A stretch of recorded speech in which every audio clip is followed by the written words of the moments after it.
में रोजगार और स्वरोजगार का जो अभियान चल रहा है, आज उसमें एक और कड़ी जुड़ रही है। ये कड़ी है रोजगार मेले की। इस बार हमने तय किया कि इकट्ठे नियुक्ति पत्र देने की परंपरा भी शुरू की जाए, ताकि डिपार्टमेंट में भी टाइम बाउंड प्रक्रियाएं पूरा करने और निर्धारित लक्ष्य को जल्द से पार करने का एक सामूहिक स्वभाव बने, सामूहिक प्रयास हो। 10 लाख नौकरी देने के संकल्प को सिद्ध करने के लिए देश भर के अलग अलग स्थानों में लाखों युवाओं को नियुक्ति पत्र दिए गए और इसी कड़ी में एक और नया अध्याय है आज का रोजगार मेला। सभी नियुक्तियां यूपीएससी, एसएससी, रेलवे भर्ती बोर्ड जैसी एजेंसियों के माध्यम से ऑनलाइन की जा रही हैं। भर्ती की सभी प्रक्रियाएं अब सरल और पारदर्शी हैं। जहां एक और विशेष ऑनलाइन सिस्टम से चयन प्रक्रिया पर निरंतर निगरानी रखी जा रही है, वहीं नवनियुक्त युवक युवतियों को कर्मयोगी प्रारंभ मॉड्यूल के अंतर्गत ऑनलाइन ट्रेनिंग भी दी जा रही है। इस अभियान के माध्यम से महिलाओं, दिव्यांगजनों और आकांक्षी जिलों के अभ्यर्थियों को मिल रहा है विशेष लाभ। मुझे रोजगार मेले के थ्रू अपॉइंटमेंट लेटर प्राप्त हुआ है एंड मेरा चयन एसएससी सीजीएल के थ्रू सीबीआईसी में एज एन इंस्पेक्टर हुआ है and I am very thankful to the government of India for this opportunity. I have been selected to the post of Income Tax Inspector. I greatly thank Sri Narendra Modi ji for giving this opportunity through the Rozgar Mela event conducted in Coimbatore. इन्हीं कर्मयोगी और प्रशिक्षित युवाओं की ऊर्जा से भरा सरकारी तंत्र अधिक उत्साह और लगन से बनाएगा नागरिकों की सेवाओं को विश्व स्तरीय। इंफ्रास्ट्रक्चर को और भी आधुनिक और लिखेगा न्यू इंडिया की ग्रोथ स्टोरी।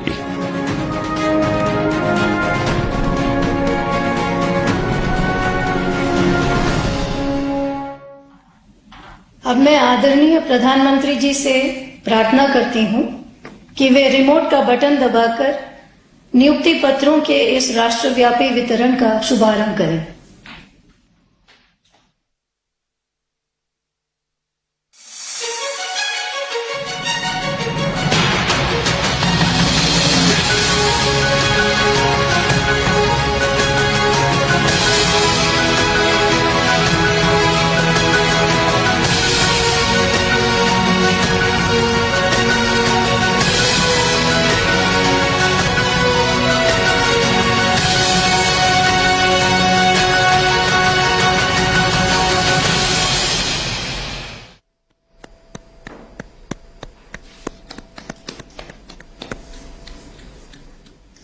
मैं आदरणीय प्रधानमंत्री जी से निवेदन करती हूं कि रोजगार मेले के इस विशेष अवसर पर अपने आशीर्वचनों से हम सभी का तथा राष्ट्र की युवा महाशक्ति का पथ प्रदर्शन करें।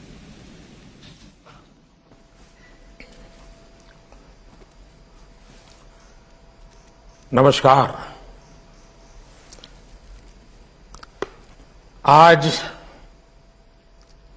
जिन युवा साथियों को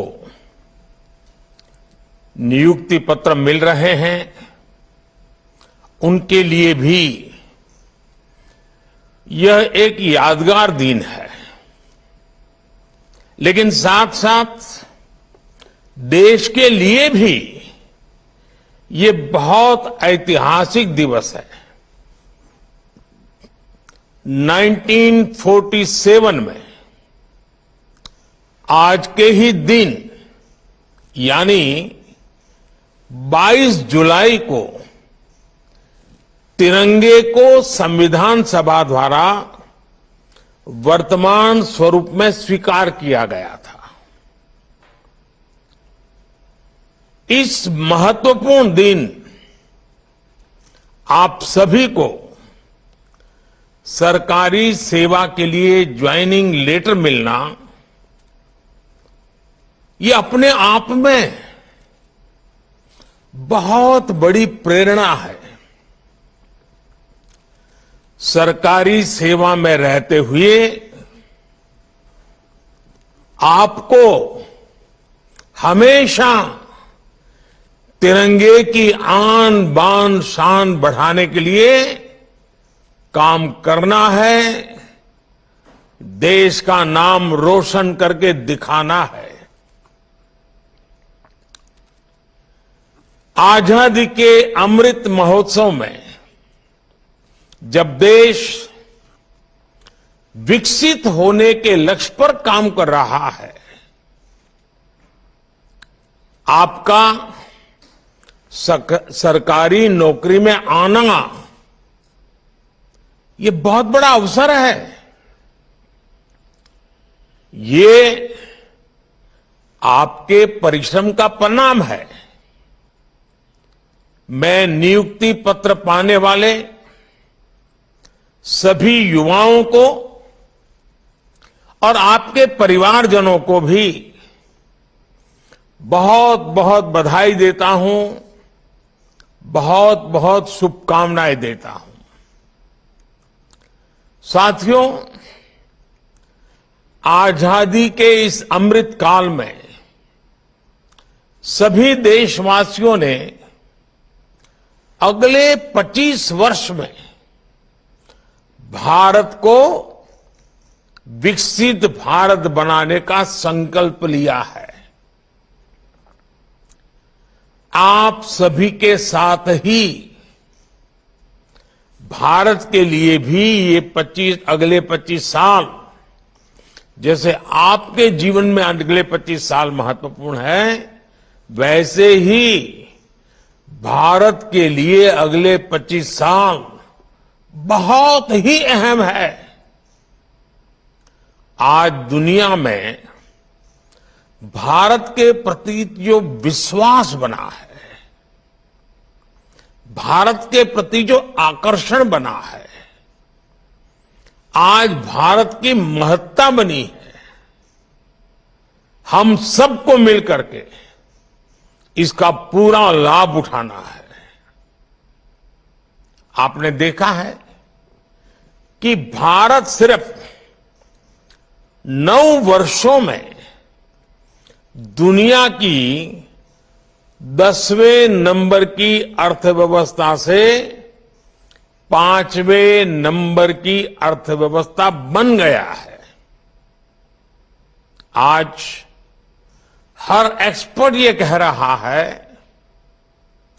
कुछ ही वर्षों में भारत दुनिया की टॉप 3 इकोनॉमी आ जाएगा। टॉप 3 इकोनॉमी में पहुंचना ये भारत के असामान्य सिद्धि बनने वाला है। यानी हर सेक्टर में रोजगार के अवसर भी बढ़ने वाले हैं और सामान्य नागरिक की आय भी बढ़ने वाली है। हर सरकारी कर्मचारी के लिए भी इससे बड़ा कोई अवसर नहीं हो सकता है, इससे बड़ा कोई महत्वपूर्ण समय नहीं हो सकता है। आपके फैसले, आपके निर्णय देश हित में, देश के विकास को गति देने वाले होंगे ही, ये मेरा विश्वास है। लेकिन ये मौका, ये चुनौती, ये अवसर, सब कुछ आपके सामने है। आपको इस अमृत काल में देश सेवा का बहुत बड़ा, वाकई बड़ा अभूतपूर्व अवसर मिला है। देश के लोगों का जीवन आसान हो, उनके जीवन से मुश्किलें समाप्त हो, ये आपकी प्राथमिकता होनी चाहिए। आप जिस भी विभाग में नियुक्त हो, जिस भी शहर या गांव में हो, हमेशा इस बात का ध्यान रखिएगा कि आपके कार्यों से जन सामान्य की कठिनाइयां कम हो, मुसीबतें दूर हो ईज ऑफ लिविंग बढ़े और साथ साथ 25 साल के अंदर अंदर देश को विकसित भारत बनाने के सपने के भी अनुकूल हो।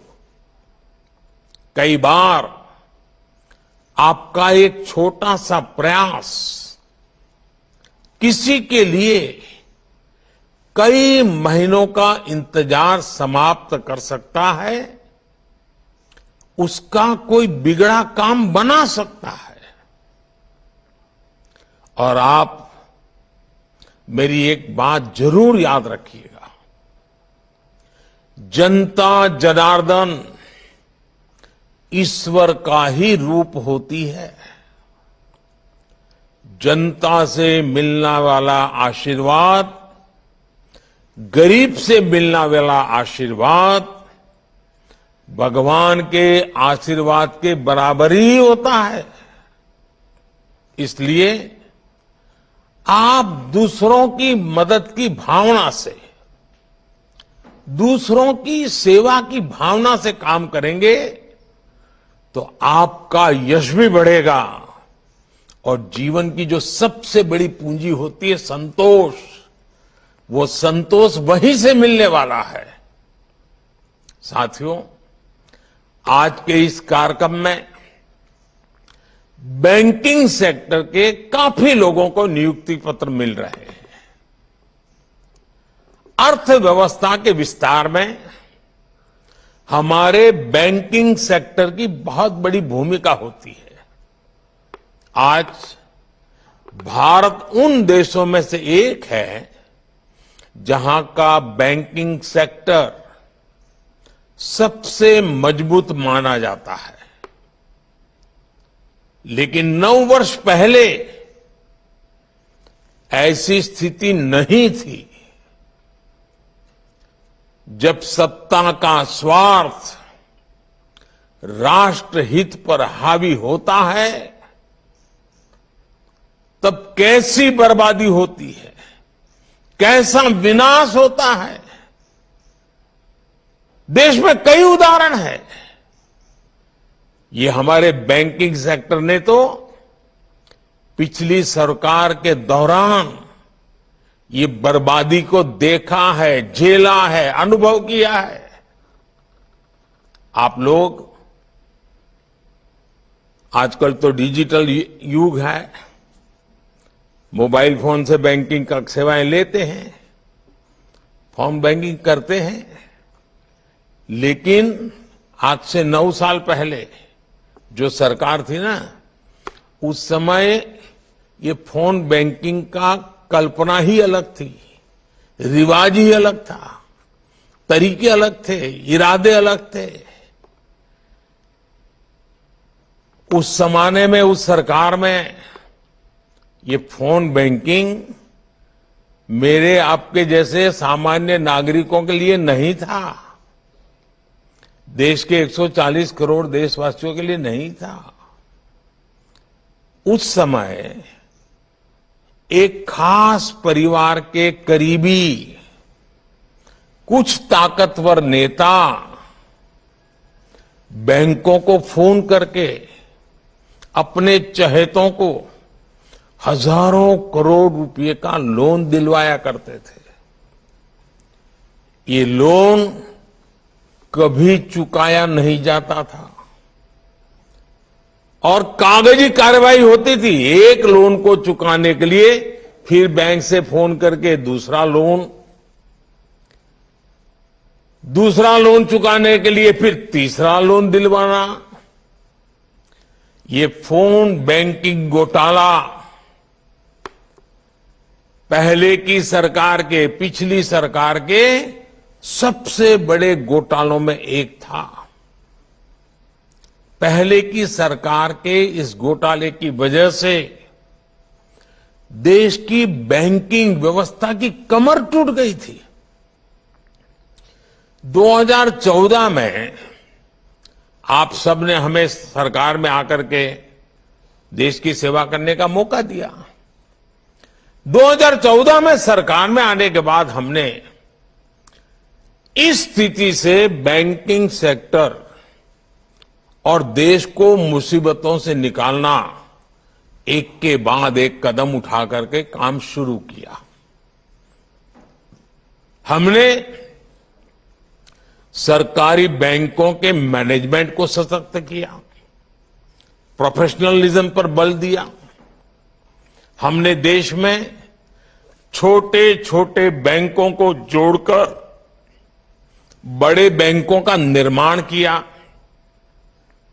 हमने सुनिश्चित किया कि बैंक में सामान्य नागरिक की 5 लाख रुपए तक की राशि कभी ना डूबे, क्योंकि बैंकों के प्रति सामान्य नागरिक का विश्वास पक्का करना बहुत जरूरी हो गया था, क्योंकि कई कोऑपरेटिव बैंक डूबने लगी थी।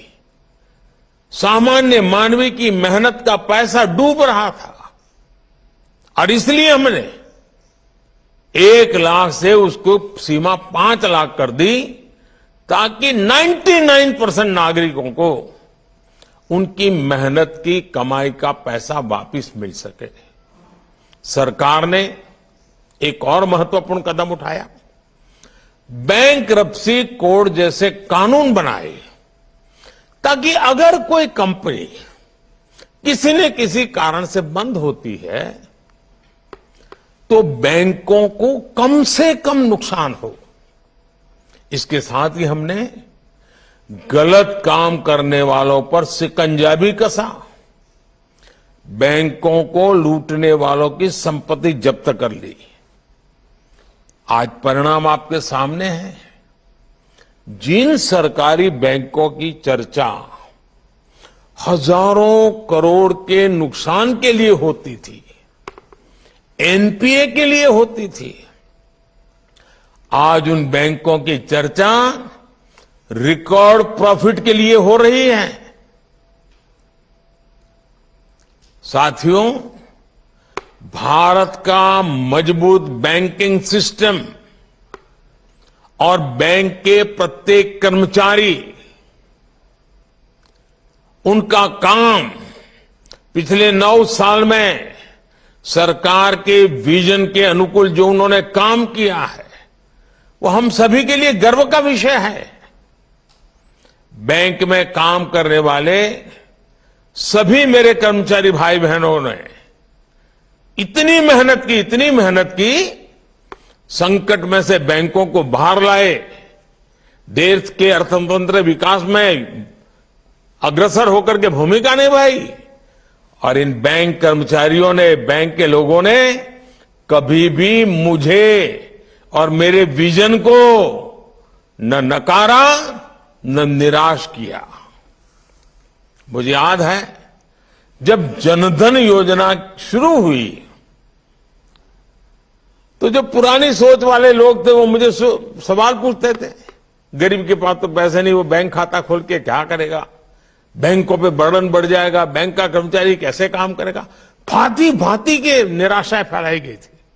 लेकिन बैंक के मेरे साथियों ने गरीब का जनधन खाता खुले, इसके लिए दिन रात एक कर दिया। झुग्गी झोंपड़ी में जाते थे बैंक के कर्मचारी, लोगों के बैंक के खाते खुलवाते थे। अगर आज देश में करीब 50 करोड़ जनधन बैंक खाते खुले हैं तो इसके पीछे बैंक में काम करने वाले हमारे कर्मियों का परिश्रम है, उनका सेवा भाव है। ये बैंक कर्मियों की मेहनत है जिसकी वजह से सरकार कोरोना काल में करोड़ों महिलाओं के बैंक खातों में सीधे पैसे ट्रांसफर कर पाई।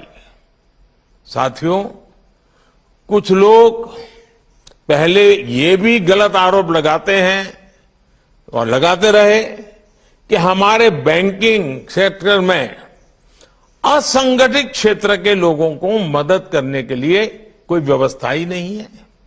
पहले की सरकारों में क्या हुआ वो तो आप भली भांति जानते हैं। लेकिन 2014 के बाद स्थिति ऐसी नहीं है।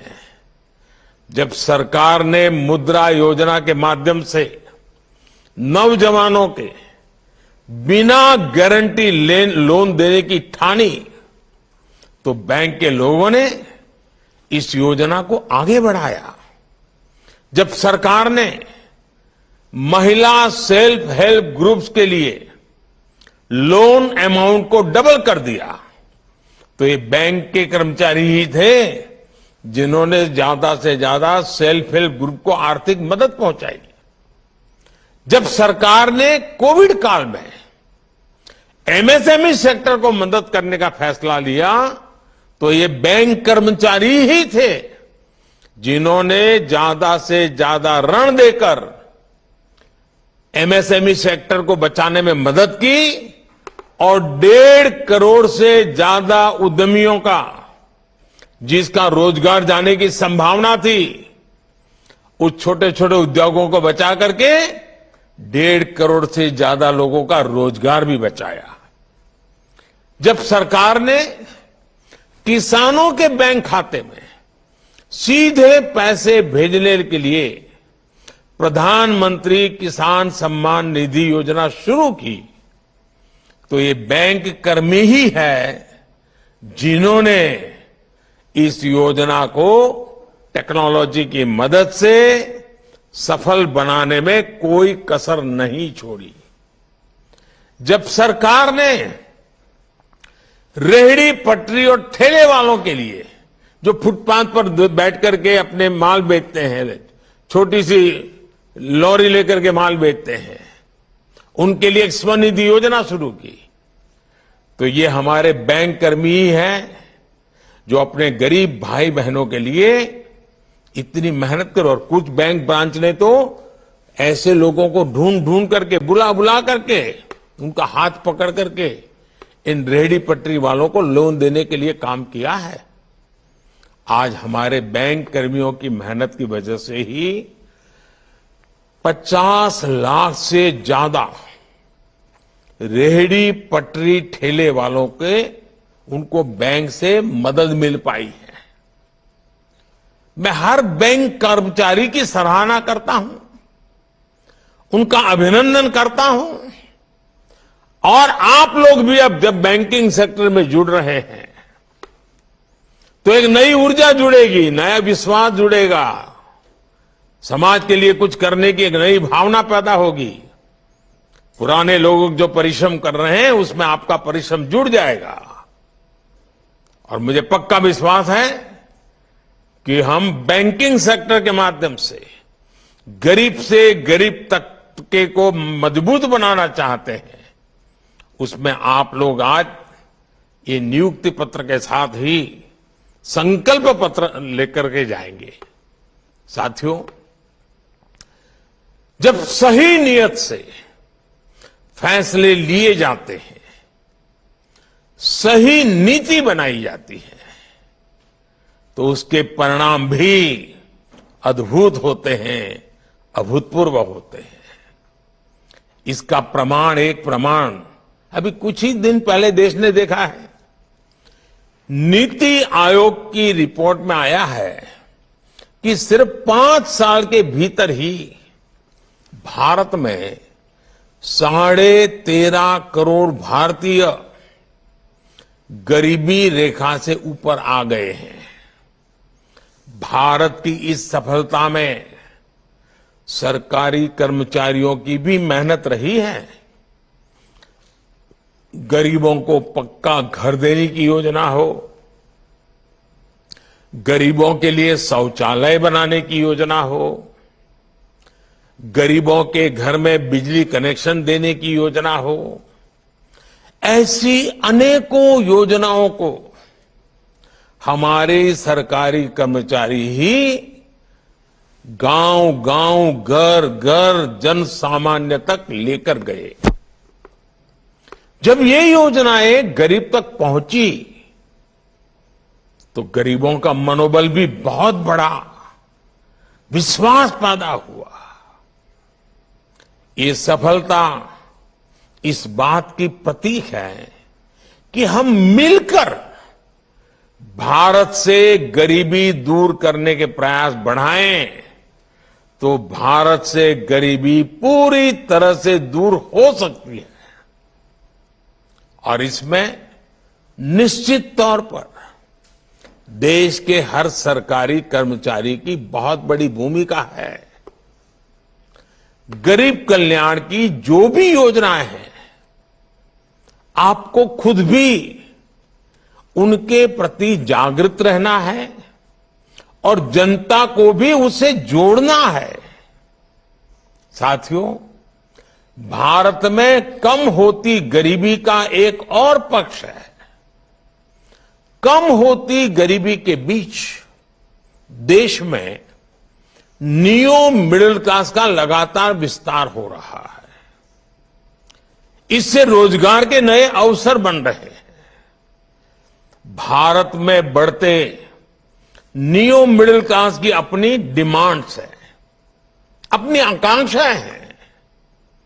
इस डिमांड की पूर्ति के लिए आज देश में बड़े पैमाने पर मैन्युफैक्चरिंग हो रही है।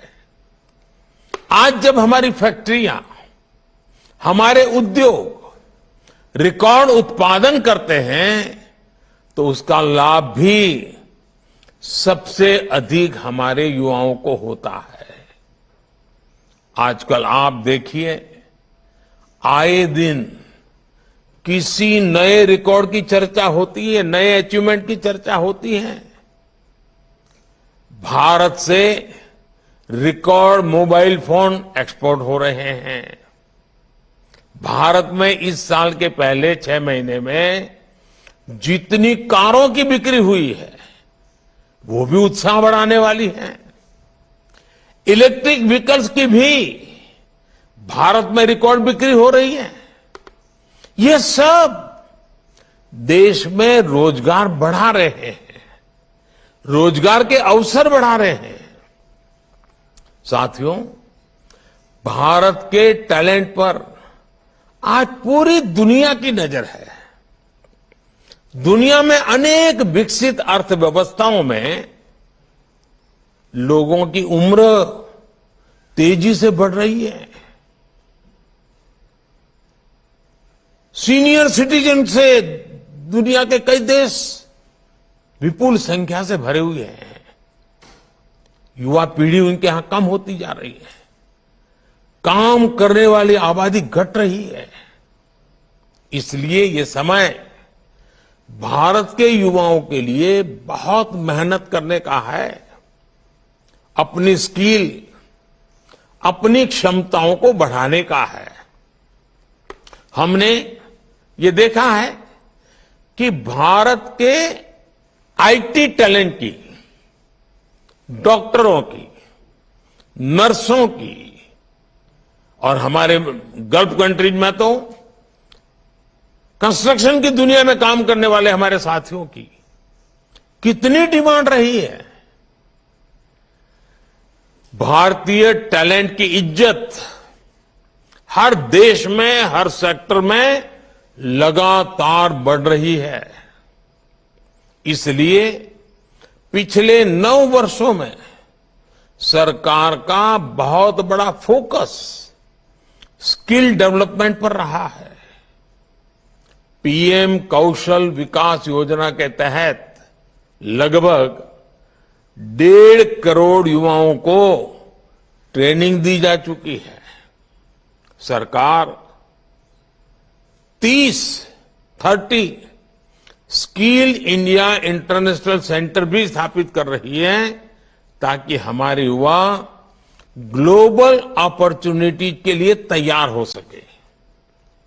आज देश भर में नए मेडिकल कॉलेज, नई आईटीआईज, नई आईआईटी, टेक्निकल इंस्टीट्यूट्स बनाने का भी अभियान जोरों पर चल रहा है। 2014 तक हमारे देश में करीब 380 मेडिकल कॉलेज ही थे। पिछले 9 वर्षों में ये संख्या 700 से अधिक हो चुकी है। इसी प्रकार नर्सिंग कॉलेजों में भी बहुत बड़ी बढ़ोतरी हुई है। ग्लोबल डिमांड को पूरा करने वाली स्किल्स, भारत के युवाओं के लिए लाखों नए अवसर बनाने जा रही है। साथियों, आप सभी एक बहुत ही पॉजिटिव माहौल में सरकारी सेवा में आ रहे हैं। अब आप पर भी देश की इस पॉजिटिव सोच को आगे बढ़ाने की जिम्मेदारी है। आप सभी को अपनी आकांक्षाओं को भी विस्तार देने का प्रयास करना चाहिए। नई जिम्मेदारियों से जुड़ने के बाद भी आप सीखने और सेल्फ डेवलपमेंट की प्रक्रिया को जारी रखें।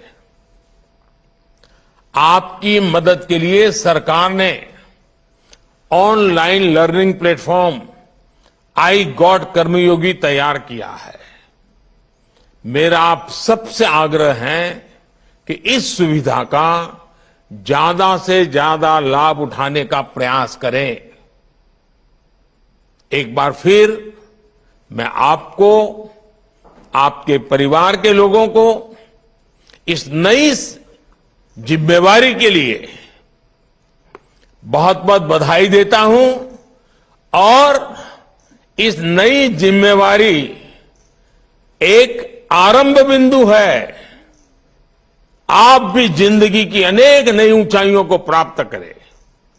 आपके माध्यम से जहां भी आपको सेवा करने का मौका मिले, देश का हर नागरिक अपने सपनों को पूरा करने के लिए आपके कारण बहुत नई ताकत को प्राप्त करे। आप अपने हर सपनों को पूरा करें, संकल्प को पूरा करें, इस जिम्मेवारी को बखूबी निभाएं। इसके लिए मेरी तरफ से आपको बहुत बहुत शुभकामनाएं हैं। बहुत बहुत धन्यवाद।